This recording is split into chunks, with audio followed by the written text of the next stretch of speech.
கிறிஸ்துவுக்குள் மிகவும் பிரியமான சகோதர சகோதரிகளே, இயேசு கிறிஸ்துவின் நாமத்தினாலே உங்கள் யாவருக்கும் எனது அன்பின் நல்வாழ்த்துதலையும் வணக்கத்தையும் தெரிவித்துக் கொள்கிறேன்.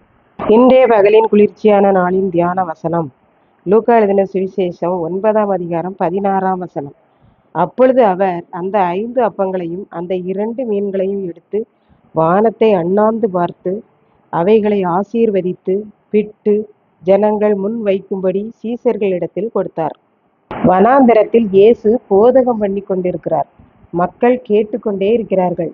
மக்களை சாப்பிடுவதற்காக அனுப்பிவிடுவோம் என்று சீசர்கள் இயேசுவிடம் கூறுகிறார்கள். அதற்கு இயேசு, நீங்களே அவர்களுக்கு போஜனம் கொடுங்கள் என்கிறார். சிறியவர்களும் பெரியவர்களுமாய் ஏறக்குறைய 20,000 பேர் இருந்திருப்பார்கள். நாம் எப்படி சாப்பாடு கொடுப்பது என்று அவர்கள் யோசிக்கிறார்கள். சீசர்கள், நம் கையில் ஒன்றுமில்லையே, இத்தனை பேருடைய பசியையும் எப்படி போக்குவது என்று கூறி ஒவ்வொருவரிடமாய் நீ ஏதாயிலும் வைத்திருக்கிறாயா, நீ ஏதாயிலும் வைத்திருக்கிறாயா என்று கேட்கிறார்கள்.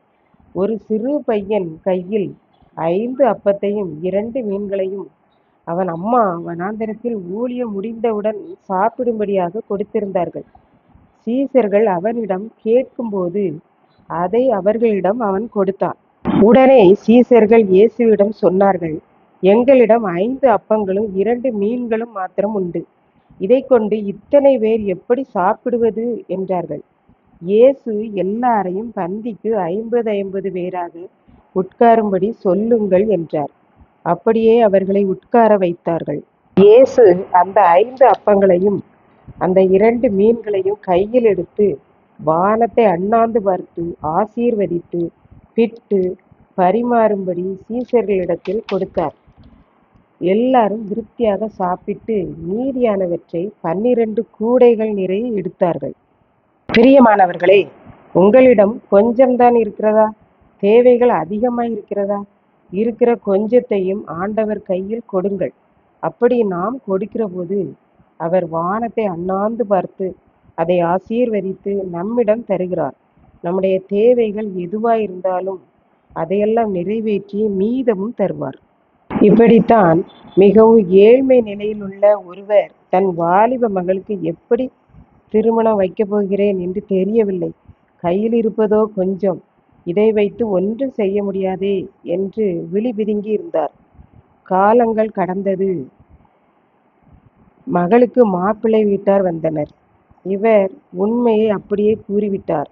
என்னிடம் இருப்பது இவ்வளவுதான், இதை வைத்து என்னால் திருமணம் நடத்த இயலாது. அதனால் இன்னும் கொஞ்ச காலம் கழித்து என் பிள்ளைக்கு திருமணம் வைத்துக் கொள்கிறேன் என்றார். ஆனால் அவர்களோ, உங்கள் பிள்ளையை மட்டும் தந்தால் போதும், வரதட்சணை எதுவும் நீங்கள் தர வேண்டாம், இருப்பதை கொண்டு திருமணத்தை நடத்துங்கள் என்றார்கள். சந்தோஷமாக திருமணம் நடந்தது. அவர் கையில் மீதமும் இருந்தது. இதை கேட்டுக்கொண்டிருக்கும் எனக்கு அன்பானவர்களே, ஒருவேளை நம்முடைய தேவைகள் அதிகமாக இருக்கலாம், கையில் கொஞ்சமாக இருக்கலாம். இருக்கிற கொஞ்சத்தையும் ஒளிவு மறைவில்லாமல் அவரிடம் சொல்லுகிற போது 5 அப்பங்கள் 2 மீன்களை கொண்டு இத்தனை பேரை போஷித்த ஆண்டவர் உங்களையும் என்னையும் நடத்துவார். கர்த்தர் தாமே இந்த செய்தியை ஆசீர்வதிப்பாராக. ஆமென். ஜெபம். அன்பின் ஆண்டவரே, இந்த அருமையான நல்ல நாளுக்காக நன்றி செலுத்துகிறேன்.